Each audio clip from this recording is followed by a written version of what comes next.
현장 플러스 시간입니다. 결과는 잘 아실 겁니다. 서울 시내면세점 사업자 선정이 HDC 신라 면세점과 한화 갤러리아 타임월드 이렇게 두 곳으로 결정이 됐는데요. 과연 지금까지 승리 요건들 한번 총 정리를 해보고 앞으로 이제 수익성 여부 어떻게 전망이 되고 있는지까지 취재 기자와 함께 자세히 알아보도록 하겠습니다. 현재 산업부의 이대호 기자 나와 있습니다. 어서 오십시오. 네, 안녕하세요. 본격적으로 이야기를 해보기 전에 네. 정말 지극히 개인적인 궁금증 한 가지만 여쭤보도록 하겠습니다. 네. 두 곳이 뽑혔잖아요. 네네. 좀 예상을 하셨나요? 어땠나요? 저는 개인적으로는 HDC 신라 면세점은 어느 정도 될 것 같다는 생각은 했어요. 예. 왜냐하면 이 투자 규모라든지 고용 유발 효과라든지 금액, 크기 이게 차원이 좀 다르거든요. 다른 경쟁자들이랑 아무래도 뭐 잠시 후에 얘기하겠습니다만 뭐 삼성과 또 범현대가가 같이 손을 잡았다 보니까 그 네. 규모가 다릅니다. 사실 정부가 미리 15년 만에 서울 시내 면세점 특허를 추가하겠다 발표하면서 얘기했던 게 투자 촉진이거든요. 네. 고용도 많이 유발을 해야 한다. 근데 네. 그 규모를 가장 크게 할 만한 데가 어디냐? HDC 신라가 예. 첫손에 꼽혔던 거고 사실 한화 갤러리아 타임월드는 저 개인적으로 예상을 못했어요. 미리 뭐 물론 이제 기사는 다 준비를 여러 가지 버전으로 기사를 준비해 놓긴 했었는데 예. 시간 아끼기 위해서 그렇게 네네. 했는데 한화 갤러리아 타임월드는 사실 조금 좀 의외였습니다. 예, 사실 저도 굉장히 의외라고 생각을 했는데 주식 시장이 굉장히 아무래도 빨리 그 움직여서. 많은 사람들이 예상을 못하다 보니까 예. 주가 상승폭도 더 큰 아하. 거겠죠. 예. 네. 그 많은 사람들이 예상을 했던 뭐 호텔 신라나 현대산업 네. 이런 데는 주가 상승폭이 상대적으로 크지 않잖아요. 예. 예, 거기서 나타나는 결과겠죠. 예, 그래서 저는 개인적으로 현장 일선에 또 나가 있다 보니까 제가 한번 궁금해서 여쭤봤습니다. 이제 두 기업이 여러분들도 아시다시피 뽑혔는데요. 과연 승리 요건부터 한번 우리가 분석을 해볼 필요는 있을 것 같아요. 예, 한번 그 신라와 한화가 왜 됐을까? 이걸 생각하기 전에 그 반대편을 좀 볼 필요가 있습니다. 네. 영업이익의 얼마를 사회공헌에 쓰겠다, 순이익의 얼마를 떼서 기부하겠다 이렇게 밝혔던 사업자들이 공교롭게도 다 떨어졌습니다. 어허. HDC 신라면세점 또 한화 갤러리아도 각각의 그 상생 뭐 이런 전략들을 내놓긴 했는데 그 예. 금액 면에서는 다른 데를 좀 압도하지 못했었거든요, 사실. 네. 자, 그런데 결국 그 사회공헌 금액보다는 외국인 관광객을 어떻게 끌어올 것인지 그리고 그들에게 뭘 보여줄 것인지 또 관광산업 발전에 얼마나 기여할 것인지 이쪽에 아무래도 더 무게가 간 것 아닌가 네. 이렇게 생각을 해볼 수 있을 텐니다. 두 업체는 일단 확실한 컬러가 있습니다. 먼저 HDC 신라면세점을 보면 뭐 누누이 이야기를 해드렸습니다만 호텔 신라 또 현대산업개발이 손잡은 만큼 그 규모가 다릅니다. 네. 그래서 이야기한 것처럼 여기는 세계 최대 도심형 면세점 DF랜드를 지향하고 있고요. 해서 투자 금액, 고용, 관광산업 발전 기여 등에서 경쟁자를 압도했다는 평가를 받고 있습니다. 네. 앞에서도 이야기를 했던 것처럼 정부가 가장 주목을 했던 투자 촉진 또 고용 유발 여기만큼 할 수 있는 데가 없었죠. 일단 HDC 신라면세점 양창훈 대표이사의 말을 한번 직접 들어보시죠. 글로벌 경쟁을 하자는 겁니다, 제가. 그래서 우리의 이 상대는 한국에 있는 면세점이 아니고 글로벌한 일본, 중국, 싱가포르 이런 세계적인 글로벌한 면세점을 상대로 해서 우리가 지금 면세점을 만든 걸 했기 때문에 그래서 우리 목표가 세계 최대 시내 면세점입니다. 지방으로 가는 가장 핵심적인 위치에 있어요. 철도나 뭐 여러 나라 위치나 뭐 이런 부분에 가장 핵심적인 위치에 있기 때문에 크게 한국 전체를 보고 유코들이나 또 일본 관광이나 이렇게 끌어야 될 어떤 절대절명의 어떤 전제 조건이 있어야 되는 부분이고.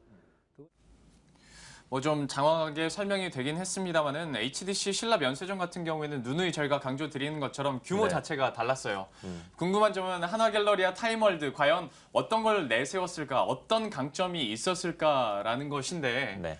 이것도 설명을 해주시죠. 단순한 쇼핑을 넘어서 문화, 관광, 쇼핑이 어우러진 종합 면세점을 만들겠다. 예. 이게 한화 갤러리아 타임월드의 그 컬러였습니다. 일단 63빌딩 가면은 대표적으로 전망대 있죠. 예. 그래서 외국인 관광객들이 서울 시내를 내려다보고 쇼핑을 할 수 있다는 가장 큰 강점이 있었고 네. 또 아쿠아리움 또 각종 전시장 잘 돼 있지 않습니까? 예. 그래서 외국인 관광객이 원스톱 쇼핑을 할 수 있다는 장점이 있는 입지였습니다. 또 뿐만 아니라 여의도에는 IFC 몰이 있고 또 국회의사당도 있고 또 금융가 유명하지 않습니까? 또 예. 한강공원도 잘 돼 있고 또 인근에는 노량진 수산시장이 있어서 각종 뭐 테마, 각종 그 다양한 체험을 할 수 있는 종합 쇼핑이 가능하다. 이런 장점이 있었습니다. 예. 이번에는 한화갤러리아의 그 황용득 대표이사 말 한번 직접 들어보시죠.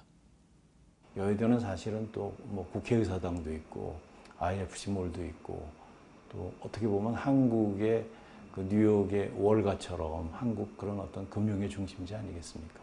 그래서 그런 부분에서 관광객뿐만 아니라 비즈니스하는 중국계 그런 어떤 비즈니스맨들도 많이 오시고 하기 때문에 이제 저희가 생각하고 있는 63빌딩 내 시내 면세점을 하고 싶다는 것은 현재 모든 것이 완비되어 있는 것은 아니지만 앞으로 향후 그런 어떤 면세점 쇼핑과 함께 한국의 관광 문화를 새롭게 만들어 갈 수 있는 그런 어떤 선도적인 역할을 할 수 있는 새로운 개념의 면세점, 신개념 면세점을 저희가 한번 해보고 싶고요.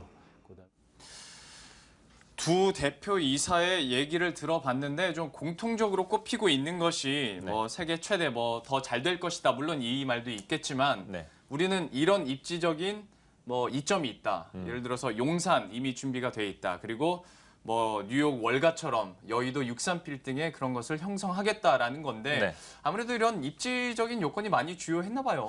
그렇습니다. 뿐만 아니라 이게 자사가 갖고 있던 건물이다 보니까 임대료도 추가로 들지 않고 또 이곳에다 또 관광객을 추가로 유치를 하면서 더 나은 수익성을 기대해 볼 수 있는 이런 윈윈 효과도 있는데요. 예. 아시다시피 뭐 용산 아이파크몰은 이제 현대산업개발이 가진 땅이죠. 네. 그래서 운영을 하고 있는 건물이고 63빌딩은 뭐 한화생명 소유의 한화그룹 빌딩이어서 서로 뭐 그룹 차원에서 윈윈하는 효과 분명히 낼 수 있을 겁니다. 또 현대산업 입장에서는 용산 아이파크몰이 최근에 이제 좀 사람들의 발길도 좀 뜸해지고 네. 매출이 좀 줄어서 좀 어려움이 있었는데 이곳을 바로 이제 황금지로 팔바꿈할 수 있는 이번에 계기가 되는 거고요.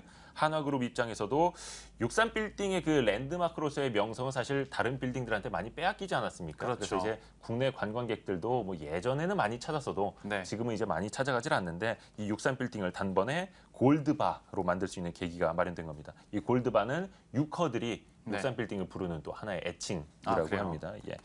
다만 이제 한 가지 아쉬운 건 이제 63빌딩에 아이맥스 영화관 있지 않습니까? 예. 그게 이제 문을 닫게 됩니다.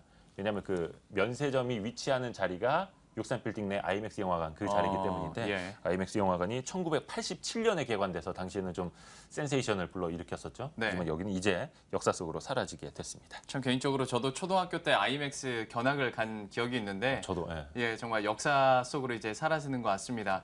자, 그리고 63빌딩 사실 요즘에는 이런 좀 의미가 퇴색되다 보니까 누구 혹자는 라이터 같다고 많이 얘기를 하던데 이 라이터가 다시 한번 골드바로 승격을 할 수 있을지 생긴 모양이요? 예, 생긴 모양이요. 한번 지켜보도록 하겠습니다.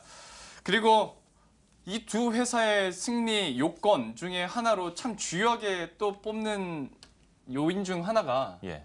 주차 공간이 승패를 그렇죠. 갈랐다라고 그렇죠. 얘기를 많이 하더라고요. 지금 그 시내 한가운데 있는 롯데 면세점, 예. 또 동화 면세점 장사는 잘 됩니다만 주변에 좀 피해를 많이 끼치고 있어요. 네네. 주차 공간이 없다 보니까 버스들이 계속 뱅뱅뱅뱅 돌고 있고 이전부터 나왔던 문제잖아요. 그렇죠. 불법 주차들 만연해 있고 예. 이게 상당히 골칫덩어리였는데 이 주차 공간을 가장 잘 해결한 두 곳이 바로 아이파크몰과 63빌딩이었습니다. 예. 아이파크몰은 이제 용산 쪽 땅이 워낙에 넓다 보니까 네.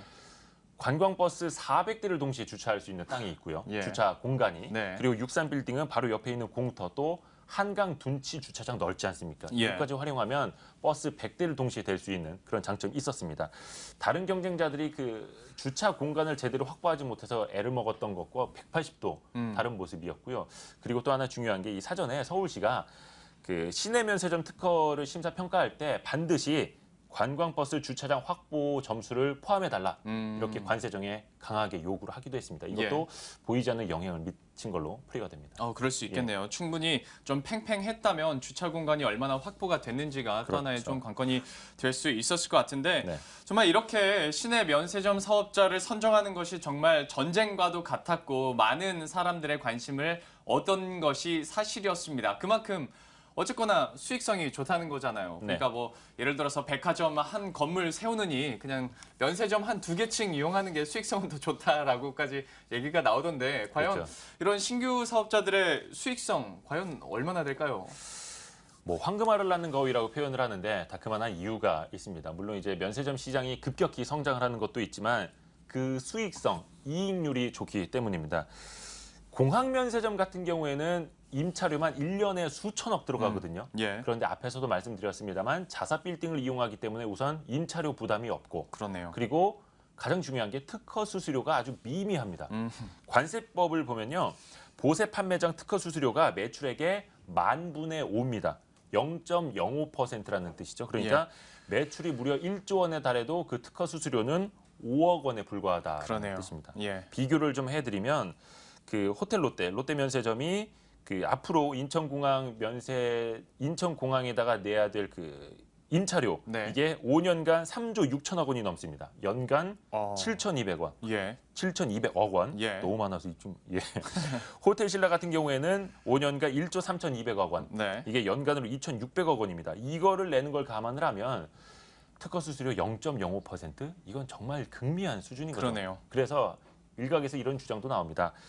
이게 보세 판매장 이거는 나라에서 특허를 주는 것 아닙니까? 네. 국민들이 즉 정부가 받아야 할 세금을 면제해 주면서 특허권을 주는 거기 때문에 네. 0.05%의 수수료는 너무 미미한 것 아니냐. 예. 이걸 올려야 한다. 이런 주장도 현실에서 좀 많이 나오고 있습니다. 뭐 그래서 사회공헌 금액을 좀 높이자 뭐 이런 점수가 있었던 건 아닌가요? 근데 이제 그거는 업체 자율이지 않습니까? 어. 내가 얼마를 하겠다 이렇게 공약을 하는 형태인데 그러네요. 아예 그게 아니라 어. 아예 일정 부분을 법적으로 딱 떼서 이것을 특정 사업이나 뭐 사회공헌에 지원하도록 하자 예. 이런 취지들의 이야기가 나오는 거죠. 역시 그런 목소리도 충분히 나올 수가 있겠네요. 워낙 뭐 적기도 하고 사실 공항면세점 같은 경우에는 상징적인 부분도 있어서 임차료가 아무리 높아도 거기에 들어가고자 했었는데 지금 같은 경우에는 거의 정말 사업성 하나만 보고 우리가 기업들이 운영을 할 수 있기 때문에 참 여러 가지 또 문제가 복합적으로 일어나고 있는 것 같습니다. 그리고 이렇게 어쨌거나 경쟁자가 더 늘었습니다. 앞으로 이런 사업자별로 과연 수익성에 어떤 변화가 있을지도 좀 궁금해지는데요. 좀 큰 그림에서 이번에는 좀 봐야 될 것 같네요. 앞으로 이제 면세점이 잘 되는지를 보려면 딱 두 가지만 생각하면 됩니다. 모객과 구매력 이걸로 이제 점철이 되는데요. 예. 모객 즉 중국인 관광객들을 얼마나 잘 유치해 오느냐. 구매력, 즉 해외 명품을 얼마나 싸게 들여오느냐 예. 이 두 가지인데요. 롯데면세점이 시장 점유율 50%가 넘지 않습니까? 예. 가장 장사 잘하고 그렇죠. 이 두 가지를 가장 잘하기 때문입니다. 중국 그 유커들을 데려오기 위해서 현지 여행사들과 같이 이제 협업을 하고 있고 뭐 K-팝 콘서트 정기적으로 열고 모델은 다 한류 스타들입니다. 네. 그리고 롯데그룹은 뭐 여러 가지 뭐 백화점도 있고 면세점 사업도 오래 했고 하다 보니까 해외 명품 업체들과 맞서서도 구매 협상에서 밀리지 않는다는 거죠. 예. 그래서 이익률도 상대적으로 다른 면세점에 비해서 특히나 그 신라 면세점에 비해서도 아주 월등히 좋습니다. 네. 이거를 좀 다른 데들도 알고는 있는데 일단 HDC 신라 면세점은 중국 최대 여행사 CTS 등과 협력해서 중국인을 모객해 온다라는 계획이고 한화 갤러리아도 현지 여행사와 MOU를 추진을 하고 있습니다. 네. 구매력에 있어서는 호텔 신라는 이제 기존의 면세점 사업을 해왔기 때문에 문제가 없다 이런 입장이고 네. 한화 갤러리아는 이 백화점이 명품에 특화돼 있다 보니까 이래서 좀 나중에 이익률도 나쁘진 않을 거다 이렇게 이야기를 하고 있는데요. 나중에 이 면세 사업자들이 이익률을 한번 살펴보면 네. 이 구매력이 얼마나 되는지 좀 가늠해 볼 수 있을 것 같습니다. 그러니까 이 구매력이라는 것 자체가 약간 좀 추상적인 개념일 수도 있을 텐데 그러니까 상품을 얼마나 낮은 가격에 팔 수 있느냐, 가격 경쟁력을 내세울 수 그렇죠. 있느냐 뭐 그러니까 그런 면세점은 거죠. 좀 다른 게 백화점 같은 경우에는 하나의 공간을 임대해주고 거기에 판매 수수료를 받는 거잖아요. 그렇죠. 근데 면세점은 그게 아닙니다. 예. 법적으로 모든 제품을 사입, 그러니까 구매를 해 놓은 다음에 창고에 넣어놓고 파는 겁니다. 네네. 그러다 보니까 이 물건을 면세품을 얼마나 싸게 들여오느냐가 중요하거든요. 예. 그리고 대표적인 건 바로 명품 업체들과의 협상이고요. 예. 그러겠네요. 한화 갤러리아 타임월드가 사실 과연 이 부분에서 얼마나 또 선방을 해줄지도 한번 좀 개인적으로 궁금하기도 하고요. 네. 그리고 마지막으로 이제 이 두 선정된 사업자의 앞으로의 이익 전망 어느 정도 예상이 되고 있나요? 그 사업자들이 선정된 뒤에 각 증권사들이 이익 전망 보고서를 내놨는데 뭐 네. 간단히 정리를 해보면 삼성증권은 한화 갤러리아 그 여의도 면세점의 이익 일단 매출은 연 5천억 원, 영업이익은 350억 원 정도로 내다봤고요. 예. 동부증권은 여의도 면세점 매출을 4,200억 원 정도, 영업이익은 378억 원 정도로 예상을 했습니다.